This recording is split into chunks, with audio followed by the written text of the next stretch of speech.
To give it to Page, straight up the middle, and Page is going to be hit initially, and now he's off to the races. There goes Page, 50, 45, 40. Page steps into another gear, and he's down the sidelines.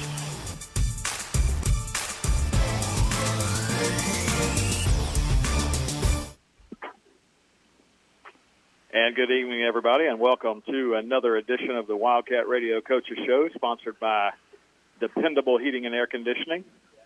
Mike Cruz, Jackie Baker, John Staples, head coach Kevin Mays of Baker County Wildcat football, set to talk Baker County sports here for the next hour, specifically Baker County Wildcat football. I want to say good evening, everybody, on this wet Monday evening. We got rain in the area now for the past several hours, and it's continuing on as we head into the evening. We're live right here at Firehouse Subs on State Road 121 South in the Winn-Dixie Shopping Center. And if you're in the area or if you're tuned in, stick around with us for the next hour. Or if you're in the area, like I said, stop by and see us. Got a crowd of Wildcat folks that are just coming in here, late arrivers, and joining us here on Monday night as we're talking Wildcat sports. Coach, how you doing today? Doing great.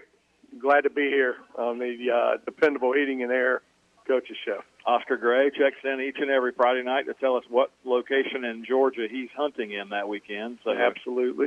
This past week, I want to say he was in somewhere, Georgia. I don't even remember, but he was planting food plots and getting ready for the hunting season. You know, I'm sure you have no idea what the opening dates are for hunting season. I have no idea. Well, right now they're in bow season, and then muzzleloading season starts this weekend, and then you have regular season next weekend for Georgia, which is where Oscar hunts. I went hunting one time in Ohio. Todd McCullough took me up there. I'm never allowed to go again. I killed a deer feeder. I didn't kill a deer. I killed a deer feeder. Now, is there a story? Well, I missed the deer and killed a deer feeder, so I guess there was corn all over the place. But anyway, that was my hunting story. That's as good a story as any. Todd McCullough, speaking of, saw him the other day in action. He's got a grandson playing some football up here in Baker County.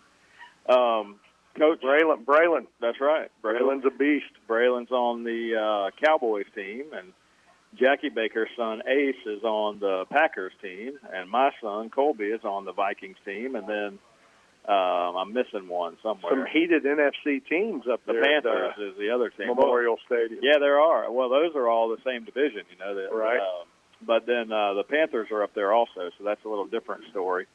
But, yeah, so Jackie's team, there's a story behind Jackie tonight. He's actually there at Memorial Stadium as the Packers are taking on the Panthers tonight. I hope they have their ground game together for tonight.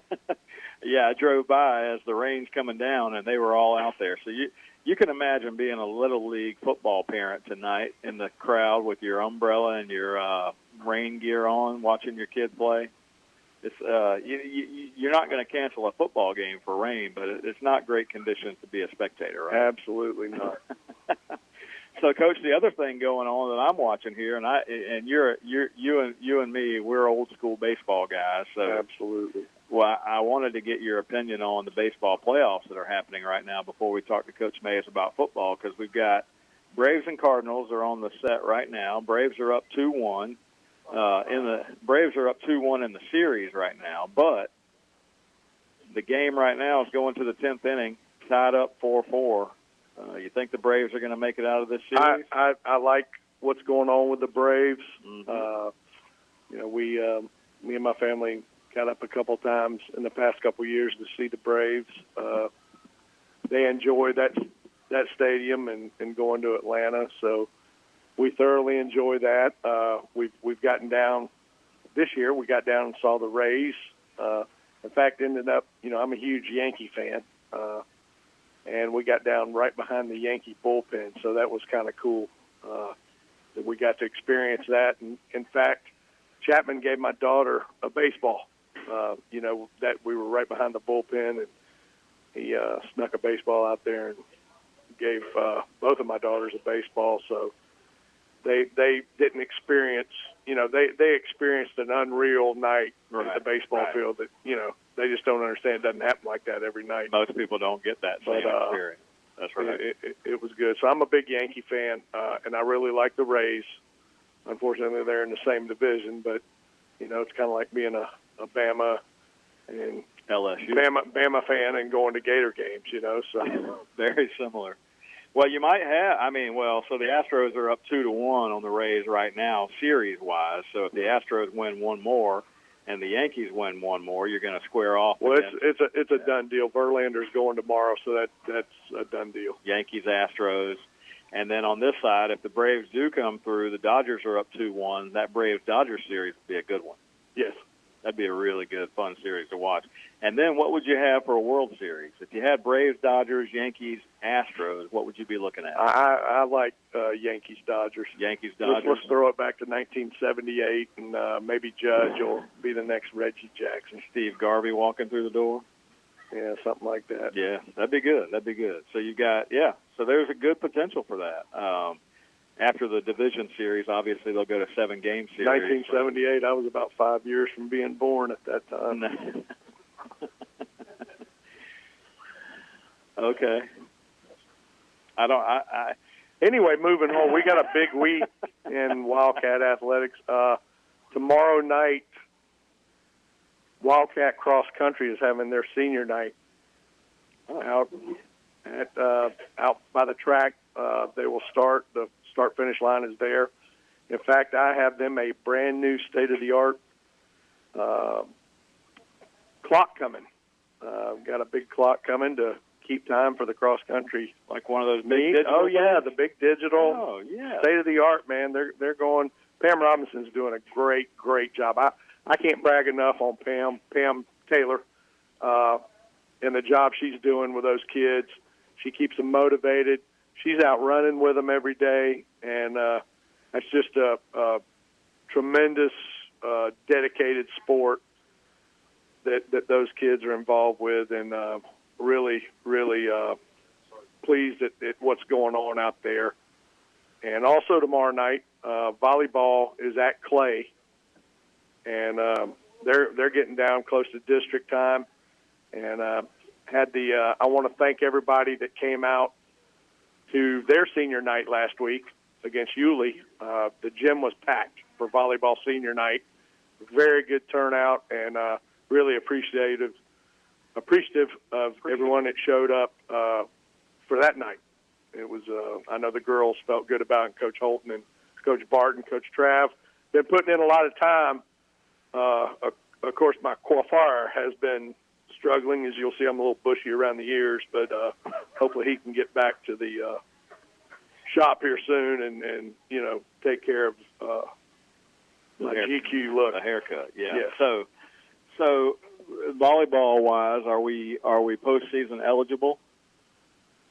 We are. It'll be district tournament. We'll be at Yulee, and I believe that's in 2 weeks. I'll have to check my calendar and get back. Yes. And then any other sports? JV's over now? JV's over. We've got coming up the month of October, everything starts getting ready. The winter sports start kicking off October 14th. Competitive cheer, which is very big. Baker County, as everyone knows, October 14th. Also, girls weightlifting, October 14th. And then, we've got girls basketball, wrestling, boys basketball. Everything's getting ready to crank up. So soccer, boys and girls soccer, everything's getting ready to crank up. So the athletic director is getting ready to be very, very busy. Well, it's exciting when you've got all those sports going on. I mean, nothing better than going to a basketball game during the week, whether it's girls basketball, boys basketball, then you've got all these other things, like you said, cranking up. I mean, competitive cheer. I know those girls, they take it serious, and they get in those tournaments. Well, the cheer tournaments, man, it's big-time stuff. So, I mean, it's good stuff. So good luck to the volleyball team. Coming up district play, you say cross-country senior night. So will they actually go and compete in a postseason tournament? They have district, okay. Regionals, the whole deal. The whole deal. However, I'm not sure how many qualify at each stop, but they have a chance to move on, advance on. So good luck to the cross-country team and the volleyball team as they get geared up for district playoffs coming up. It's hard to believe that it's starting the second week of October now, and right. we finished our 6th football game this past Friday night. So going to bring Coach Mays in to talk to us here in just a second. And you believe it or not, when Orange Park comes here this Friday, that'll be our 7th game of the year. Right. You play a 10-game schedule. I mean, that's 70% of the way. And should have been should have been our open week. The hurricane. That's right. Caused problems, and we didn't know how big of a problem. We could have really used this as our open week this week. Right. To heal up a little bit, and that's why you want an open week this week of the season. But we have to persevere and battle through adversity and go on with it. Nobody, when we made the schedule, didn't plan on playing this week, but so be it. Have to do what we have to do. Yeah, you got to do what you got to do. We had our open week before, and we've had some injuries and some things that we got to fight through, and we'll see how we get as far as the players back this week. But I'm going to bring in Coach Mays now, and we'll talk about the season and how things are going. And one thing. Are you leaving us, John? Stay with us. You don't have to leave us. We'll talk some football. Jackie, like I said, is up at the Little League complex tonight, or not the Little League complex. He's at Memorial Stadium tonight as the Packers taking on the Panthers. We'll have to get a score update up there, and then a little bit later on, we'll have some real live NFL Monday Night Football. And Coach, when you get done with the show tonight, you can go watch the Yankees play. So if the Yankees win tonight, they'll clinch the 3-0 division series. I know you'll be watching that later on. Coach Mays, how you doing? All right. How you guys doing? Good day of practice? We got what we needed done, but we were kind of stuck inside today. Yeah, I was going to say, was that gym work? Yeah, we were. Mondays we get in the weight room, we get out, introduce the game plan to both sides of the ball, and then we break off into the film rooms, watch a little bit of the game that we just played, and then some opponent film.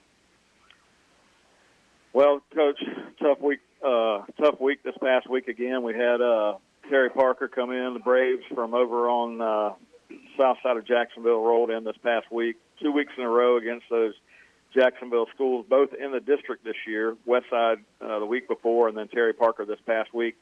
20-13, we come out on the losing end, a game that kind of went back and forth in the first half. No doubt about it, the lead changed. We started with the lead, then they came back and took the lead, then we get the lead back, and then they came back, and it was a 13-all tie as we hit the halftime locker room. As we missed one extra point, they missed one, so we're sitting there 13-all. Second half, you're thinking, hey, we might have a shootout here, and then in the second half, nobody could do anything. Third quarter, it seemed like both offenses were kind of lethargic, couldn't get anything going. Defenses had something to do with that, obviously, but both teams kind of going back and forth, muddling through. Terry Parker was able to get through and score the touchdown to go ahead 20-13, but, Coach, we had some opportunities coming down the stretch. The offense, Alex Bowen threw 2 touchdowns in the first half. In the second half, hit some big passes. Jamarian Baker doing a good job. Jaquan Page broke off a couple of nice runs there in the second half. Obviously missing Scooby Graham in the backfield, but those guys, between Jamarian and Jaquan for what they did, really nice night for Page, no doubt about it. And then had a chance there toward the end, Coach. Some things fell our way, and the offense is sitting there a couple of different times with, reasonable time left on the clock to go down and score some touchdowns. Just couldn't quite get it done, Coach. But 20-13, the final. So the Cats right now sitting there, I said, we're 6 games in, we're sitting at 500.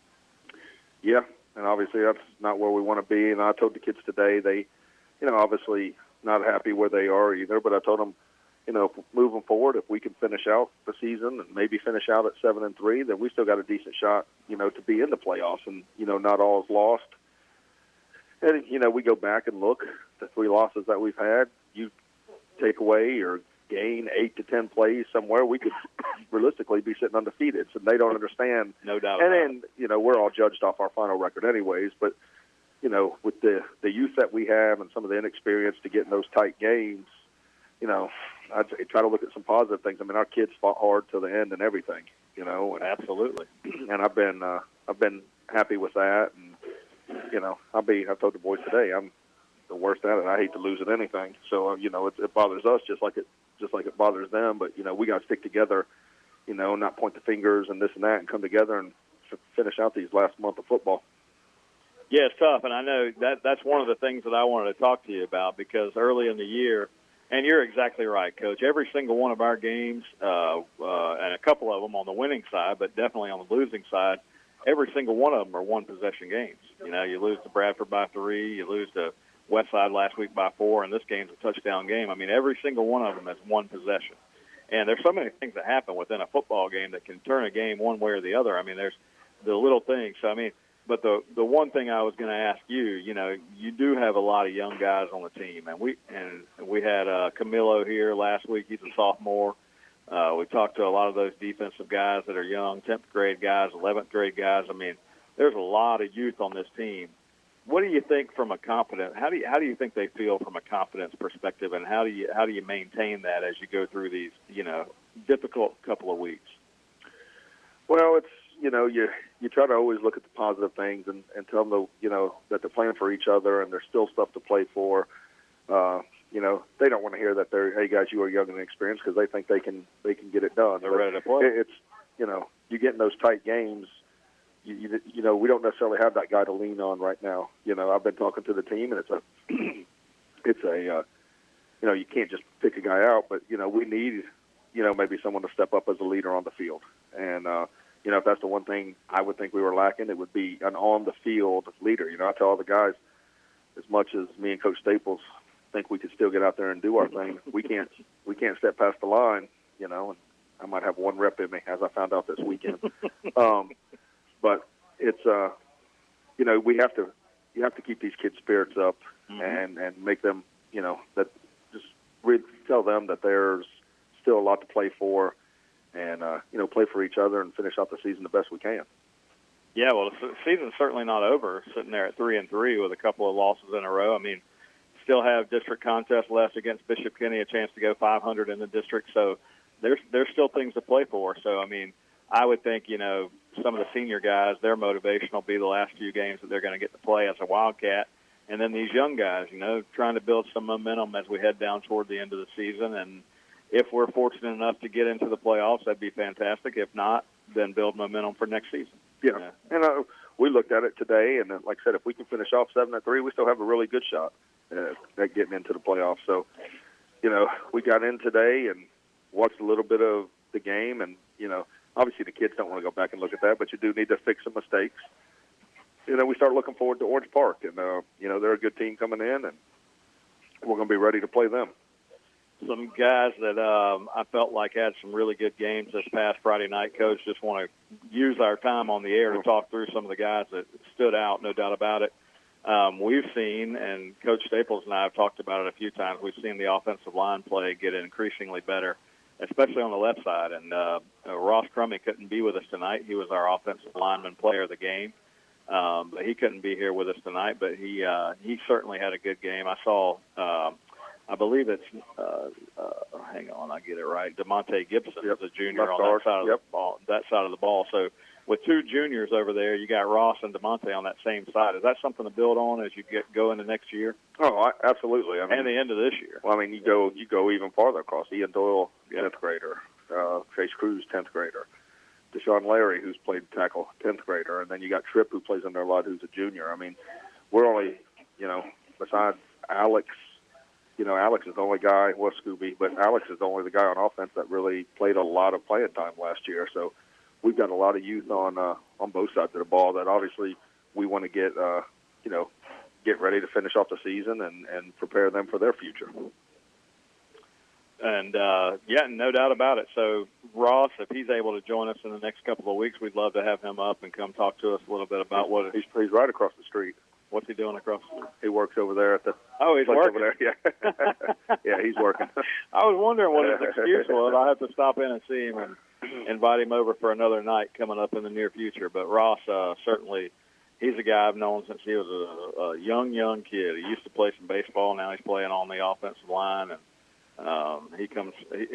believe me, his dad loves football, and I know Ross loves it too. So congratulations to him for being a player of the game. Sorry that he couldn't be with us here tonight, but we'll get him up here one of these nights when he's not working.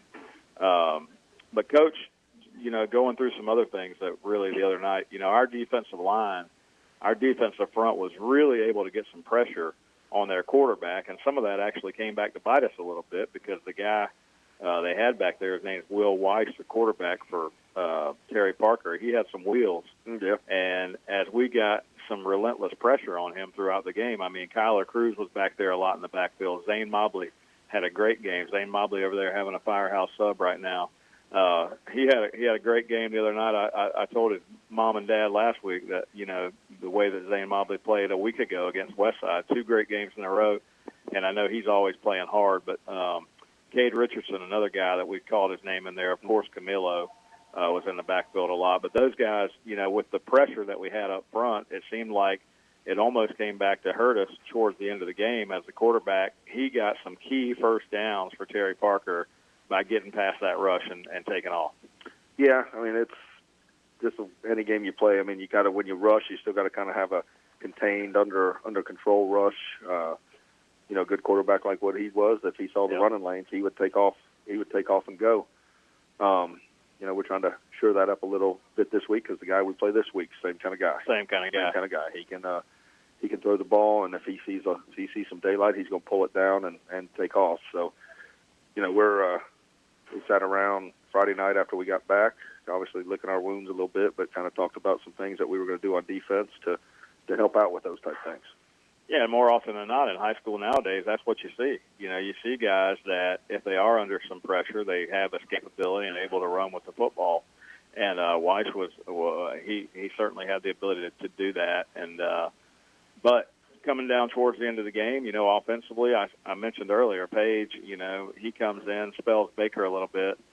Baker carried pretty much the load with Scooby being out again this week, and not sure what the prognosis there is for Scooby to get back in there, but it's good for those guys to get in the backfield a little bit together. And I saw Tracy White in there a couple of times lining up in there, and a couple of different guys, a little different look than what we've had, you know, all season long, with Scooby being basically 70% of what we had offensively.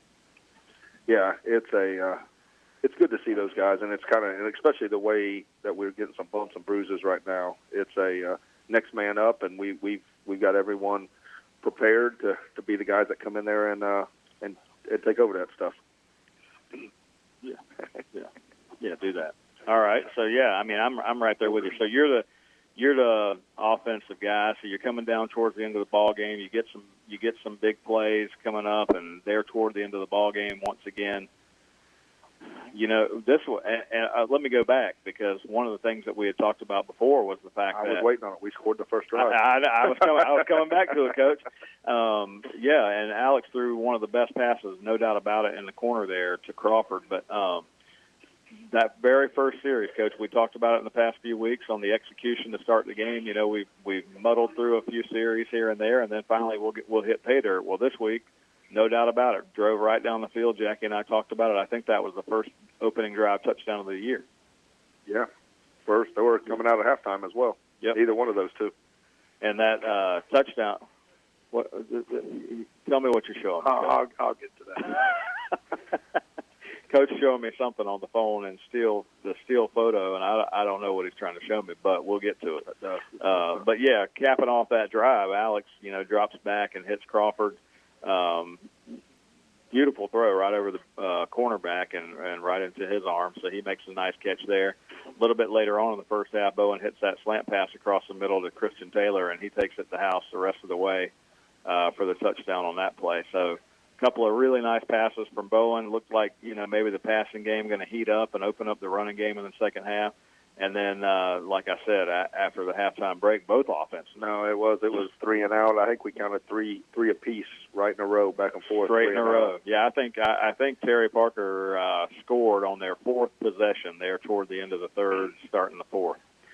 Yeah, we talked about it before too. We've got to cut back on our penalties, especially the personal penalties. I mean, personal fouls, and we had a big discussion about that today with some of the guys, because that's the kind of stuff that you know, that's shoot yourself in the foot kind of stuff. And so we discussed that today. Hopefully we can take care of those issues. You know, you're always going to have a holding or something else here and there, but I don't want to get into was that the kickoff? Was that the kickoff that you were showing me? Okay, so yeah, you know, we've talked a lot about going out and jumping on somebody early Yeah. And I don't want to get into loser talk, and that's what complaining about officials are. But, at some point, enough's enough. And, we come out, and then we come out with the onside pooch kick to really jump out. And Blake made a perfect kick. I know Coach won't bring it up. He don't want to be accused of daddy ball, but I'm going to bring it up. Beautiful kick. Beautiful kick. The kid made a great kick that his old man would never be able to make. You know what I mean? So, and Ronnie went up on their side of the 49, jumped, caught the ball, came down on the 48. The official threw the beanbag down a yard past the 50 on their side. Yep. There's a conference. Those guys were not sure if it was legal or not. And you had a guy out there who'd been there 30-year official. So they drop the flag, and they come back and say that he caught it on our side of the 50. That was their response. Come on, man. You know what I mean? Don't. And the guy tells me I was standing on the 50. I said, yeah, I was standing right over your shoulder. I understand. But don't come back and lie to me. But enough's enough. I mean, is that what the response was? The response was that he caught the ball on our side of the 50. All right, I've got. We're going to put together. Me and Kevin are going to put together a clip this week, and as athletic director, I'm going to either sit down with the head of the officials, or I'm going to send it and demand a meeting. Because, like I say, I don't want to. To me, that's loser talk. But when it's costing you ball games week in, week out, when it's a one possession loss, and I would settle for this. I'll go as far as say this: if they would just call half of the holding calls on my guys up front, I'd venture to say Terry Parker might not even have scored a point the other night. Right. Just half of them. Just call half of them. Zane got cut by the wingback on the end of the line. They're cutting our guards. Our favorite play is for the guard to pull, tackle, lead up. Their end was cutting our guard, pulling. You can't do that. No. So, I mean, again. And you pointed out, we pointed it out to them. And I'll just correct. I don't think it's loser talk at all, because at that point of the ball game, when Mays kicks the beautiful little kick that rolls right past the 50 up in the air, Ellis goes up and makes. I mean, Ellis might have been 12, 13 foot in the air when he brings the ball down. Absolutely. And little Ronnie jumped up, and the other guy just jumped out of his way. Oh yeah. His arms, because Jeremy Height actually the other night. So Jeremy Height, to his credit, the other night as Jackie and I Zane walks out right on cue as I mention his name. Jackie and I actually had the benefit of having kind of an iPad replay system in front of us, because Jeremy Height gave us the replay, and Jackie went back and watched the play over and over and over again, because somebody texted us to tell us that they called kick-catch interference. Well, there was no kick-catch interference, because the guy, like you said... Does everybody forget the Kenyon Drake play against Clemson in the national championship game where they kicked it and he caught it and ran for a touchdown? I don't even remember that play. When was this? When it was Alabama-Clemson a few years back. 2 or 3 years ago. Yeah. We're on Alabama-Clemson Part 6 right now, right? So, well... No, but I'm with you. So Ellis comes over, makes a catch, no doubt about it.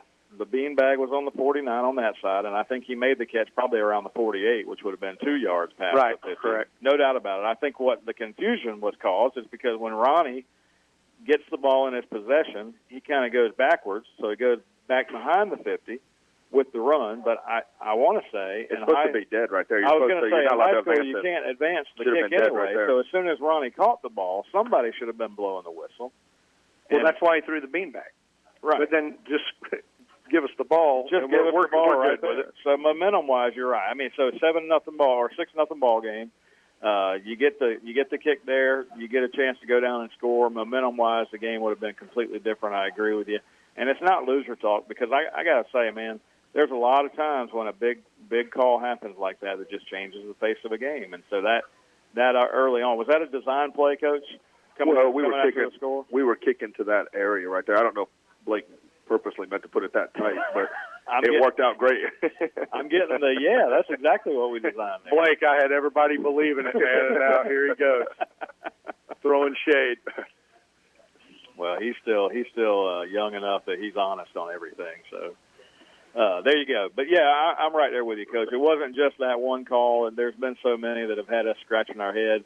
They've had us scratching. Tracy got tackled on the punt return. I saw Garrett Kane get tackled on a punt return from behind one time too. I don't think it was called, but yeah, you know, we've been scratching our heads so much, Coach, that we get texts from officials, and there's people that now are attacking some of the Facebook posts out there that are claiming to be officials that know the right, and they're saying that these calls are absolutely 100% right. And you know, I mean, it's very sad. And Coach, I get why you would call that loser talk, because a lot of these fans around here, with the next day when things don't go their way, the first thing people want to do is, well, if they'd have called this, if they'd have called that. Well, sometimes you got to move on and play the game. But you're exactly right, because it's not just one game, it's not just two games. It's been basically every game this year, Coach, and it's been really hard to stomach. And some of the worst stuff I've seen. I got to say, the kickoff call the other night. If you know anything about football, the ball travels 10 yards.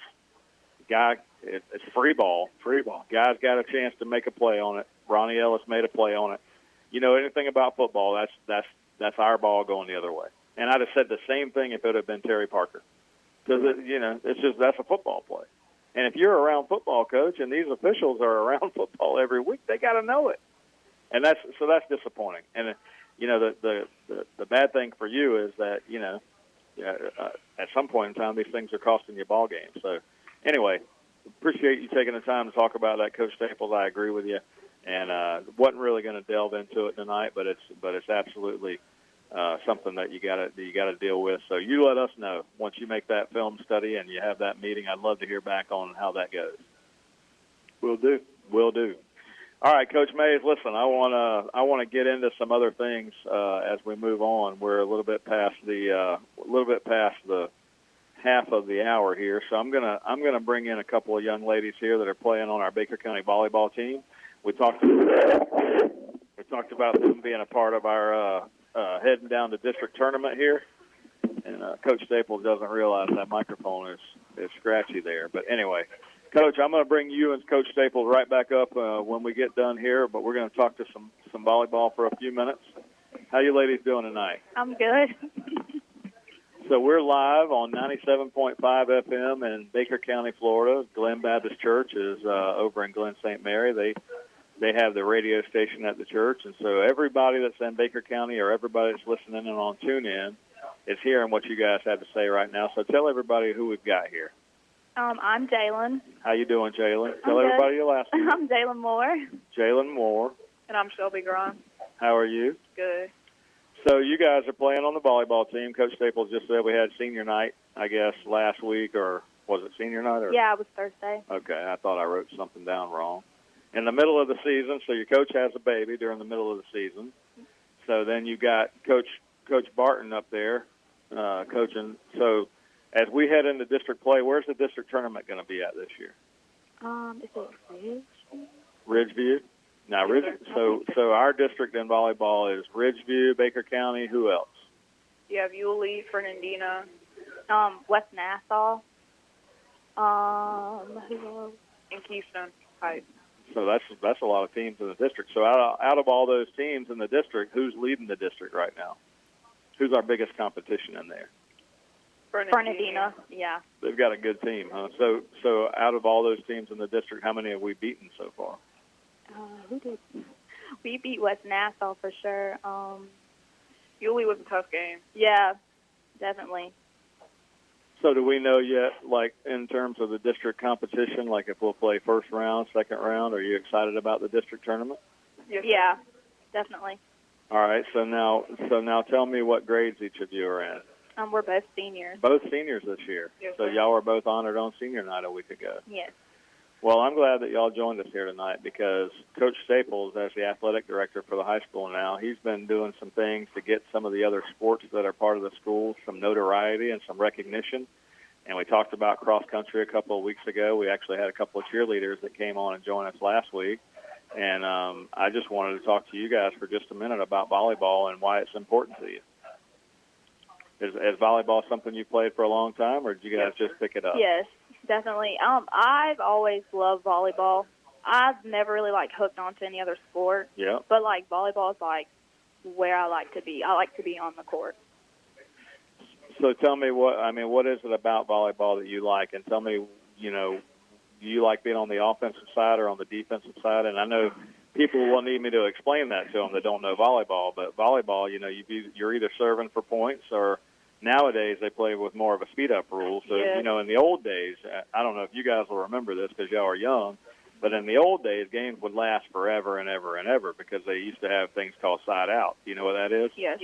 So the server was the only one that could score points. So if you hit it over the net and the other guy hit it back over and they spiked on you, all they got was the serve. They didn't get a point for that.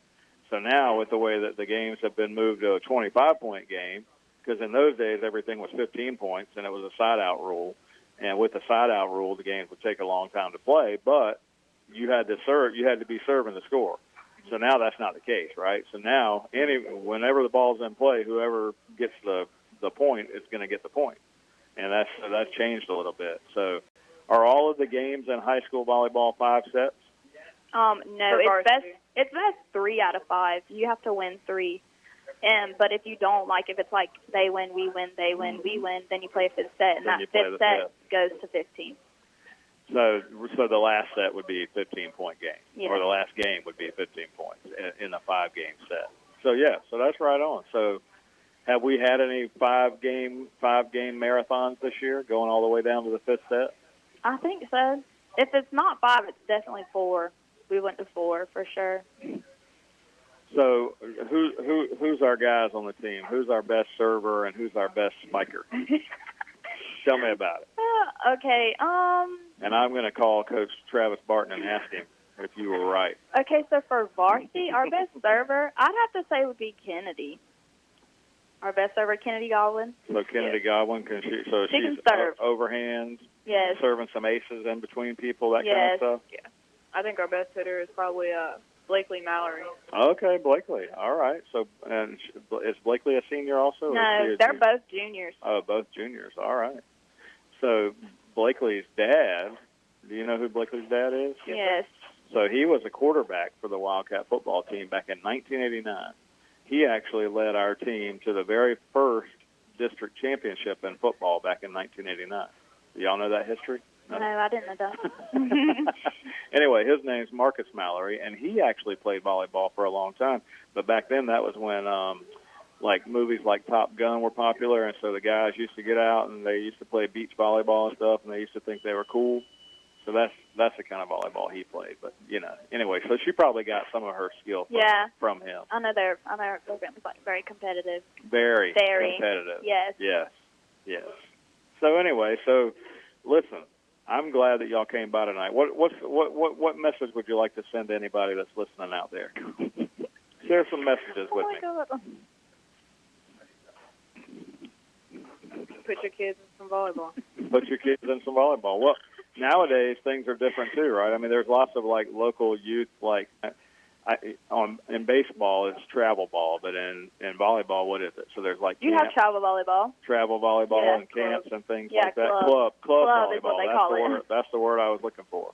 Because Travis Barton's oldest daughter, she was in club volleyball, and he Yes. was always going to different towns to play and stuff like that. Did you guys do that? Yeah, we actually had one here. It was like, wasn't it like intertwined with Ridgeview? It was called Okay. 904 Elite.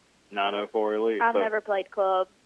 that sounds like a lot of those travel ball names, like 904 Elite and stuff like that. Anyway, that's good stuff. That's good stuff. Well, I want you guys to go win the district tournament and represent Baker County and do what you got to do to make your senior year a good one. And I'm glad you guys came and joined us here tonight. So whatever you want to tell your team right now, you got a chance to do it. If your team's listening into the radio, tell them. What's your senior going to the district tournament message to the team? That we need to play hard, like it's our last game. Play like it's our last game. Don't give up. Don't let silly mistakes get in your head, because we definitely do that. We let things get in our head. We let it get to us. Just shake it off and play your game. Let's get this win. Let's get this win. I like it. So in the district tournament format, is it one loss and you're out, or is it you get to play? I think you play 2. So you get like a double elimination format? That's good. That's good. So best of luck to both of you. I appreciate the message that you shared with your team. Volleyball is a great sport, and Yes. we've got a huge church volleyball league here. So a lot of people play church volleyball league, but I mean, it's just a great sport you can play. You can play 2-on-2 volleyball. You can play 4-on-4. You can play more organized volleyball like you guys are. So it's six on 6, and I mean. It's really a great sport. Do you ever have a chance to go down and watch the University of Florida volleyball team? Yes. I have before. I used to go to camp for UF and UNO. At the university and in North Florida. I don't really know much about North Florida's team, but the University of Florida has had an amazing volleyball program for years and years and years. So, I mean, right down the road, a chance to go watch a big-time college volleyball program with some big-time players, and that's exciting stuff, too. We used to go down sometimes for the football game, and you get there a couple hours early, and the volleyball game would be going on, and it'd be free, so you just walk in and watch the volleyball game. And they've been to several Final Fours, chances to win national titles, so it's good stuff right down the road. So I'm a big fan of volleyball, and I wish you guys nothing but the best of luck. Tell Coach Travis Barton you guys represented the team well on the radio, and good luck in the tournament, and I hope that we win. Go Wildcats. Thank Go you. Wildcats. Thank y'all for coming by here. Did y'all get a sub? Oh, Yes, we yes. All right. Thanks for being here. I appreciate it very much. Thanks for having us. Yes, ma'am. I'll be watching on the district tournament to see if we win. I'm going to bring back Kevin Mays and John Staples in just a minute. I want to just say I do want to say thanks to the folks who help sponsor us and make this radio show possible each and every year. I mentioned Glenn Baptist and John Meadows and Pastor Chaz Rowland and what they do. John Staples behind the scenes, and Sherry Rollerson for what they've done for this radio program for this year. It's been a big benefit. And Dependable Heating and Air Conditioning, already mentioned Oscar, what he's done as a sponsor, and then Baker County Farm Bureau, our halftime show each week. Tim Hughes has given away, a couple of lucky fans this year, had a chance to go to a Jaguar game. Thanks to Tim Hughes and his generosity just for wanting to be a part of the show. Tim comes in clutch every year. He's clutch.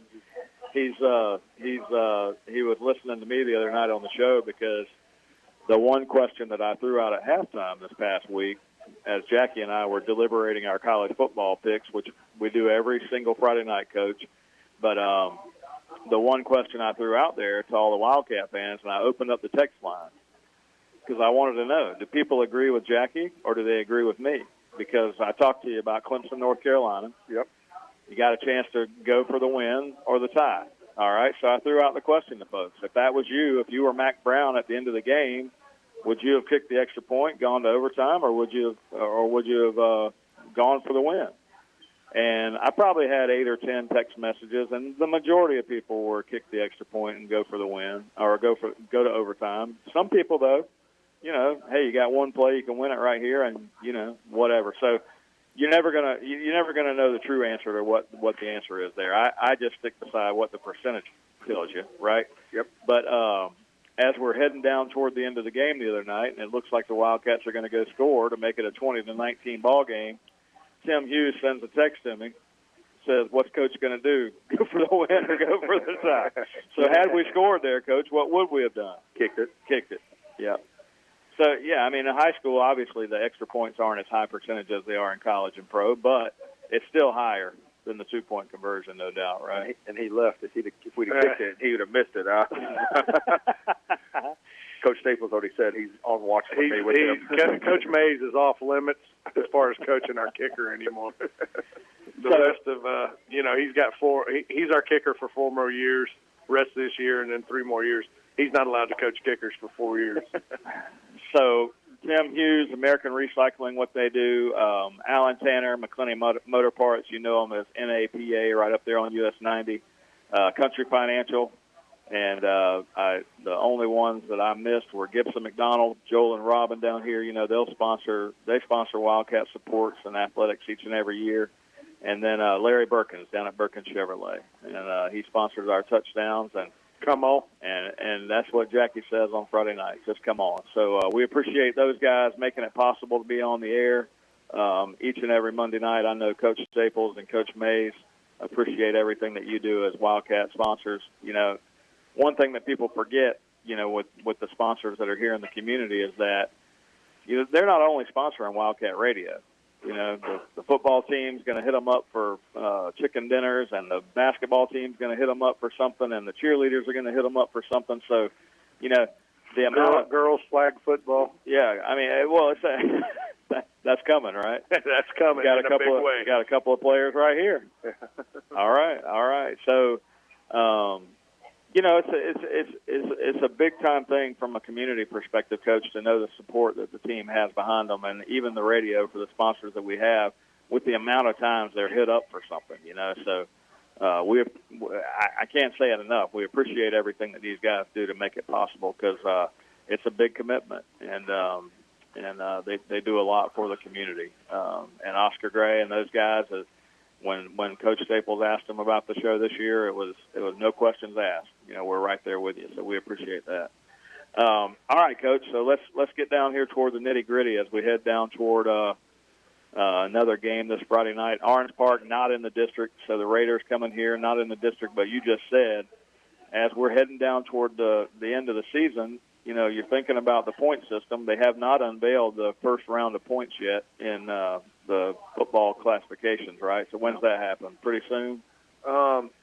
Maybe it was after this week. Okay, I knew it was right around week 7 or week 8. So we'll start to see those points and how we stack up. But, you know, so even though this is not a district game, you get a win in the win column against a team that's got a winning record. So right now Orange Park's sitting there 4-2.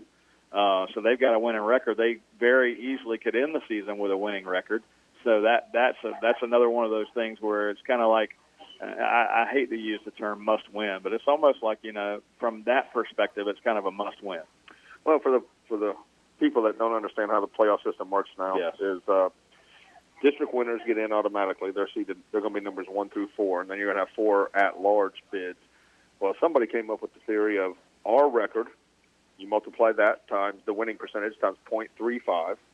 Then our opponent's record times 0.35. Then our opponent's record times 0.3. So to sit there and look at that and try to go through that's impossible. I'm just going to wait and see what it is, and we've got to, you know, long story short, we need to win out to have a chance. Yeah, no, I mean, the point system. I mean, when you sit there and try to figure out quadrant 1 and 2 and 3 wins and all this other garbage, I mean, it takes forever to try to figure it out. So it's easier just to wait on the points to come out. But to your point, you need to win the game, you need to go make it happen. So Orange Park's philosophy, you know, I know the coach over there, McPherson, he was here for a couple of years. You know, his philosophy is play fast, you know. So are we expecting to see them try to run tempo like we've been trying to establish here? Yeah, I would think so. And they got some good players. Their quarterback's very dynamic player. I'm not a name guy really when it comes to opponents, but number 2, he's a I'm right, track guy, state finalist in the 100 meters. I mean, so you're talking real fast. Defensively, they got some guys. Number 9, defensive ends, real good player, returning guy. Is that Kendi Charles? Is that the guy? Number 9. Yeah, he's a player. Yeah, I think he committed somewhere. I don't remember where, but so you know they've got some guys. It's going to be a good game, good challenge. Yeah, so if both of those offenses are clicking and you're playing tempo offense, it could be one of those shootout games. But if both of those offenses are 3 and outing, it could be a defensive struggle, right? So it just all depends. And I explained that to the kids today, just talking about some stuff on the team-wise. You know, our goal is to win a game, and it doesn't matter if it's 45-42 or it's 6-0. That's right. You know, we're all one group. We're going to play together. So from a defensive perspective, I know we know what they're going to do offensively as far as tempo goes. Defensively, are they going to show us anything that, you know? You know, what they've shown, and who knows, you know, what they'll come out in. He shows what I'd say they're basic. They come out in a 3-man front, and they play a lot of zones, some we haven't seen, you know, in a few weeks.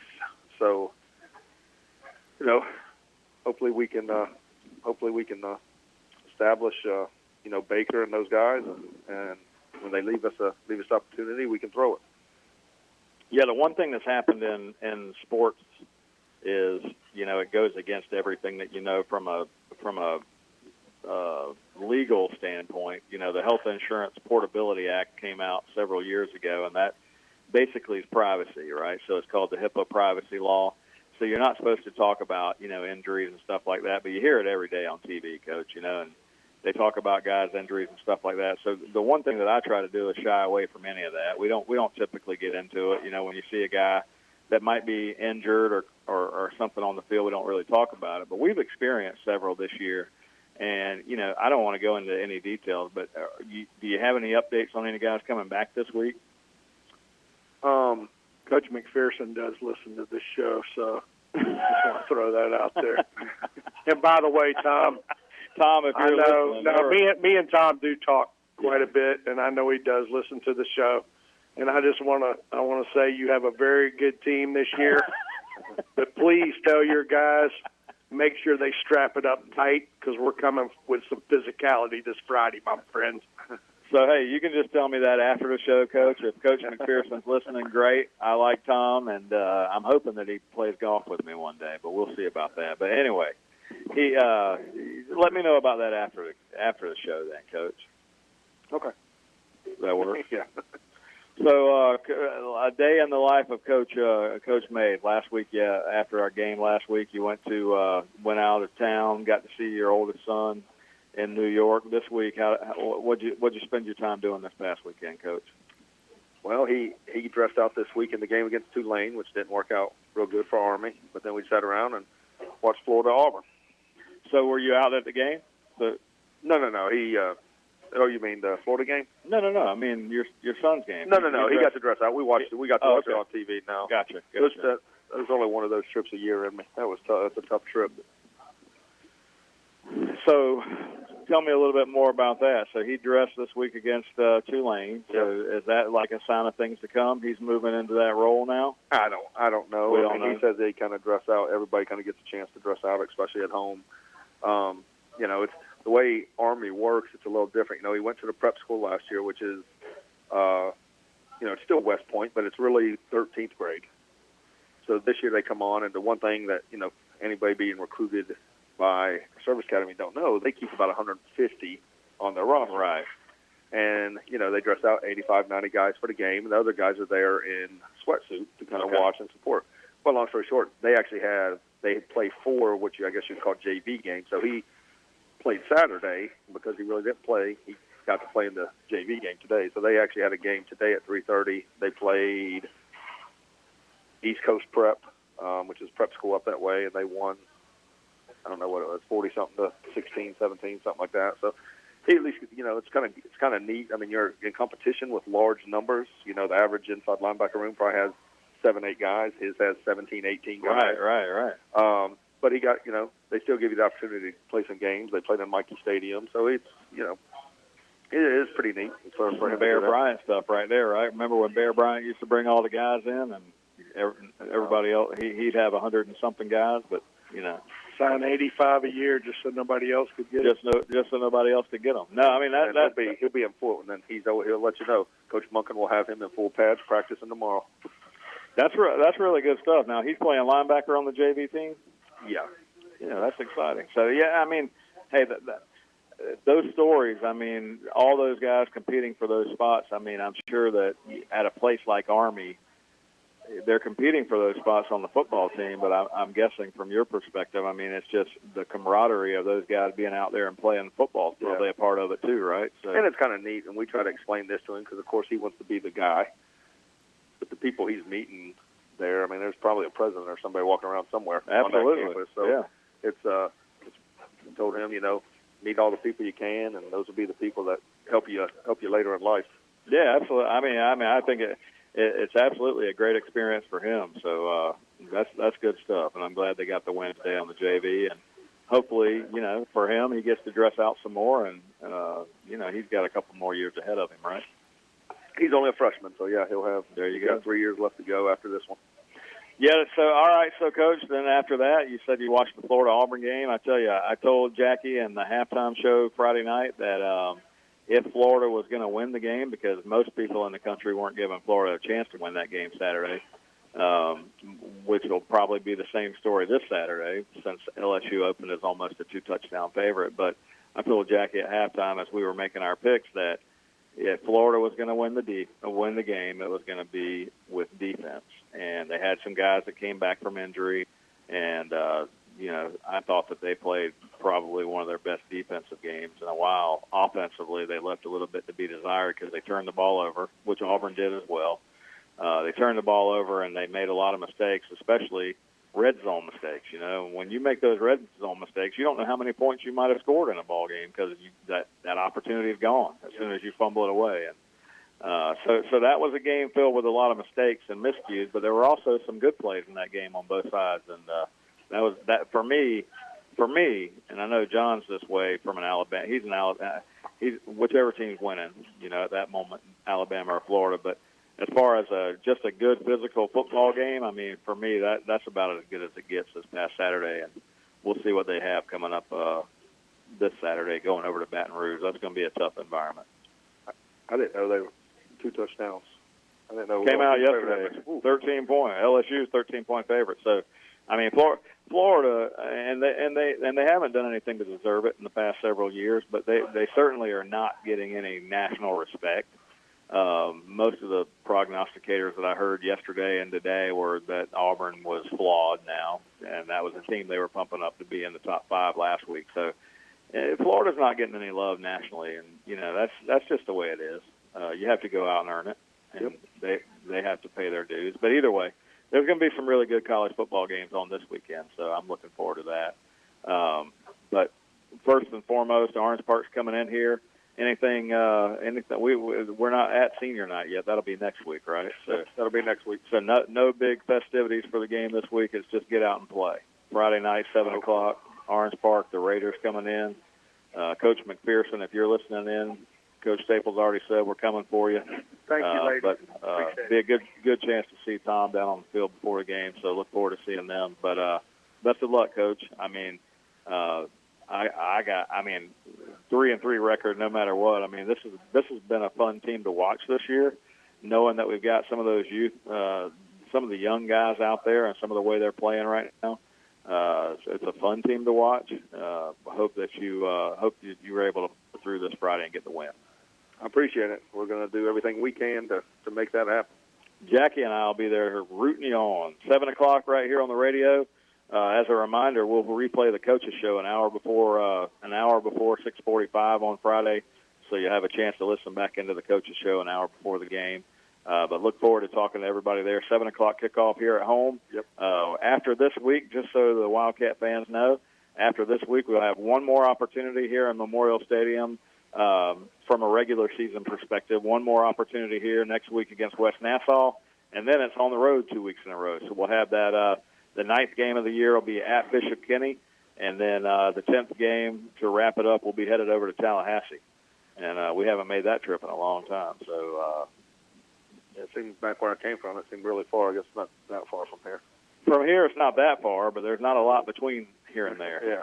Got the one gas station in Live Oak that's got the stuff. The Busy Bee. The Busy Bee. Well, everybody will stop at the Busy Bee, but other than that, not a whole lot going on between here and Tallahassee. But all right, Coach, so best of luck. Anything else that you'd like to tell the folks before we sign off? No, just thanks everybody for supporting us, and let them know the kids are working as hard as they can, and that we're doing what we can to put them in the right position to make plays for us. So I just appreciate everyone's support. How about you, Coach? Anything else? I'd like for all those guys to start calling what the play should have been before the play happens tomorrow, Friday night instead of afterwards. Come on, you're asking a lot, Coach. Hindsight, man. Hindsight's easy. I can look back and tell you what should have been called. Hey, listen, man. Hey, here's the deal, right? You got people in the stands. They've got kids. No, we like to support. That's part of the game. That's right. Come on, say what you want. We're good with it. They got kids on the field, and people get emotional, and that's right. all part of it. But listen, man, these guys get paid to coach football. I know they know what they're doing, but Coach, I mean, for the most part, the Wildcat community is completely supportive, and I know that you're doing everything you can to get these guys in the right frame of mind before the game, get them in the right position during the game, and the breaks are going to roll our way, and we're going to win some more games. So best of luck Friday night. Coach, who you got, Florida LSU? You take the 13? If LSU wins, it's going to